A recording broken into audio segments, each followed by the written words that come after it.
आज का हमारा टॉपिक है concept of health. Concept of health क्या होता है? कॉन्सेप्ट ऑफ हेल्थ ये बताता है कि हर एक कम्युनिटीज़ के अकॉर्डिंग, हर एक कल्चर के अकॉर्डिंग उनके हेल्थ को लेकर के अलग अलग धारणाएं होती हैं, अलग अलग उनका हेल्थ को लेकर के डेफिनेशंस होता है। तो फर्स्ट कॉन्सेप्ट है इसमें बायोमेडिकल कॉन्सेप्ट। बायोमेडिकल कॉन्सेप्ट क्या कहता है कि एब्सेंस ऑफ अगर डिजीज़ है किसी पर्सन में तो उसको हम हेल्दी बोलेंगे। ये ट्रेडिशनली बिलीव्ड करता है कि अगर किसी पर्सन में डिजीज़ एब्सेंस है तो उसको हम हेल्दी बोल सकते हैं। नेक्स्ट हमारे पास कॉन्सेप्ट है इकोलॉजिकल कॉन्सेप्ट। ये कहता है कि किसी भी पर्सन के अंदर, किसी भी इंडिविजुअल के अंदर अगर कोई पेन नहीं है, कोई डिस्कम्फर्ट नहीं है और वो अपने इन्वायरमेंट के अकॉर्डिंग अपने आप को कोप अप कर पाता है, अपने आप को ढाल पाता है और वो अपने और इन्वायरमेंट के बीच में एक डायनेमिक इक्विलिब्रियम बना करके रखता है, एक सामंजस्यता बना करके रखता है, एक तालमेल बना करके रखता है, तो वो किसके अंदर आता है? Ecological concept. और जो ये सारा चीज़ फुलफिल कर पाता है जो इंडिविजुअल, उसको हम हेल्दी बोल सकते हैं। किसके अकॉर्डिंग? ये इकोलॉजिकल कॉन्सेप्ट के अकॉर्डिंग। नेक्स्ट आता है हमारा psycho social concept. Psycho social concept कहता है कि जैसे जैसे साइंस, सोशल साइंस का डेवलपमेंट हुआ, उसके अकॉर्डिंग हेल्थ एक बायोमेडिकल फेनोमेना बन करके नहीं रह गया। बायोमेडिकल फेनोमेना में जैसे हम सीधी भाषा में समझते हैं कि एब्सेंस ऑफ डिजीज है तो उसको हम हेल्दी बोल देंगे, लेकिन ये साइको सोशल कॉन्सेप्ट है, ये उस चीज़ को बोलता है कि नहीं, हम केवल एब्सेंस ऑफ डिजीज़ को हम हेल्दी नहीं बोल सकते हैं।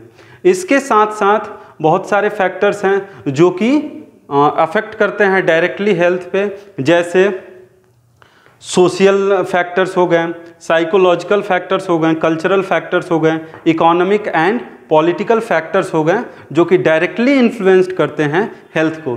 कैसे? अब जैसे सोशल फैक्टर्स हैं, सोशल फैक्टर्स में क्या हम देख सकते हैं? हर एक अलग अलग सोसाइटी का एक अलग अलग अपना व्यू होता है हेल्थ को लेकर के, अलग अलग कल्चर का एक अपना अलग अलग व्यू होता है। जैसे जैन कल्चर में अलग मान्यता होगी, हिंदू कल्चर में अलग मान्यता होगी, ब्राह्मण कल्चर में अलग मान्यता होगी, मुस्लिम कल्चर में अलग मान्यता होगी हेल्थ को लेकर के। तो ये वहाँ का खान पान, रहन सहन, ये सारे चीज़ें हेल्थ के ऊपर इम्पैक्ट डालता है। तो सबसे मेजर रोल प्ले करता है कौन कौन? सोशल। साइकोलॉजिकल कैसे मेजर रोल प्ले करेगा? साइकोलॉजिकल में ये होता है कि वो पर्सन मेंटली फिट होना चाहिए, उसके अंदर कोई भी मेंटल इलनेस नहीं होना चाहिए, तो उसको हम हेल्दी बोल सकते हैं। नेक्स्ट आता है इसमें कल्चरल तो मैंने बता ही दिया। Economic and political factors. अच्छा, इकोनॉमिक फैक्टर्स कैसे इन्फ्लुएंस कर सकता है हेल्थ को? जैसे अगर किसी भी फैमिली का इकोनॉमिक स्टेटस अच्छा है तो उसका हेल्थ भी अच्छा होगा। अगर उसका इकोनॉमिक स्टेटस अच्छा नहीं है तो उसमें बहुत सारी डिजीज़ होंगी, बहुत सारे इलनेसेस होंगे। तो इससे हम बता सकते हैं कि उनका concept of health, psycho social concept of health के अंदर इकोनॉमिक फैक्टर्स इन्फ्लुएंस करता है हेल्थ को। नेक्स्ट आता है पॉलिटिकल फैक्टर्स। पॉलिटिकल फैक्टर्स कैसे अफेक्ट कर सकता है? पॉलिटिकल फैक्टर्स में हम ले सकते हैं, जैसे हमारे गवर्नमेंट ने, इंडियन गवर्नमेंट ने आंगनबाड़ी करके एक संस्था चलाया, इसलिए चलाया ताकि बच्चों तक अच्छे से सप्लीमेंट पहुंच सके और उनको अच्छा एजुकेशन मिल सके। अगर इन जो भी आंगनबाड़ी संस्था है, अगर ऊपर से गवर्नमेंट पूरा फंड भेज रही है और नीचे आते आते वो अगर सही तरह से आंगनबाड़ी संस्था तक नहीं पहुंच पाती है, या वहां तक पहुंचने के बावजूद भी बच्चों को अगर वो सारा सप्लीमेंट नहीं मिल पाता है तो उनका हेल्थ अफेक्टेड होगा। अगर उसको गुड वे में देखें तो अगर वो सारी चीज़ें बिल्कुल जैसे ऊपर से आ रही है वैसा वहाँ पे पहुँच रहा है तो बच्चों का हेल्थ अच्छा होगा। अगर वो नहीं पहुँच रहा है तो बच्चों का हेल्थ अच्छा नहीं होगा। तो इसलिए पॉलिटिकल फैक्टर्स भी रोल प्ले करता है किसमें? हेल्थ पे इम्पैक्ट डालने में। तो साइको सोशल कॉन्सेप्ट ये बताता है। नेक्स्ट आता है हमारा हॉलिस्टिक कॉन्सेप्ट। हॉलिस्टिक कॉन्सेप्ट ये कहता है कि ऊपर में हमने जितने भी कॉन्सेप्ट्स पढ़े, बायोमेडिकल कॉन्सेप्ट हो गया, इकोलॉजिकल कॉन्सेप्ट हो गया, साइको सोशल कॉन्सेप्ट हो गया, इन सब को मिला करके ये एक निष्कर्ष पे पहुंचा गया कि नहीं, सोसाइटी का जो इफ़ेक्ट है हेल्थ के ऊपर in a particular area, in a particular culture, तो उसमें क्या है, animal, food industry, education, housing, public society, others, इन सब का रोल है, मेजर रोल है, रोल नहीं मेजर रोल है किस पे, हेल्थ को अफेक्ट करने में, हेल्थ को इन्फ्लुएंस्ड करने में।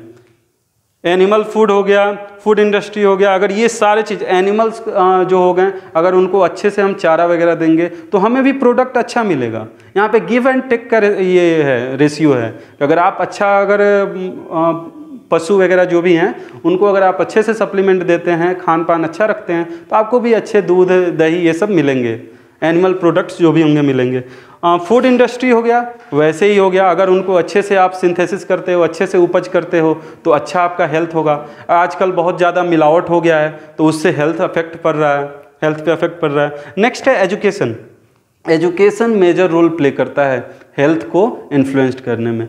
अगर आप एजुकेटेड हैं तो आपको जानकारी होगी कि हमें अपना हेल्थ कैसे सही रखना है, हमें क्या खाना है, क्या नहीं खाना है। आप इन सब चीज़ों में अपने आप को डिस्टिंग्विश कर पाओगे कि हाँ आपको क्या खाना है, क्या नहीं खाना है। नेक्स्ट आता है हाउसिंग, पब्लिक सोसाइटी, अदर्स। अगर आपका हाउसिंग सही है, रह रहाव सही है, लाइफ स्टाइल आपका सही है, तो आपका हेल्थ भी अच्छा होगा। ये आज हमने पढ़ा concept of health. I hope आप लोगों को क्लास समझ में आया होगा। अगर आपको कोई भी डाउट है तो आप मुझसे पूछ सकते हैं। Thank you.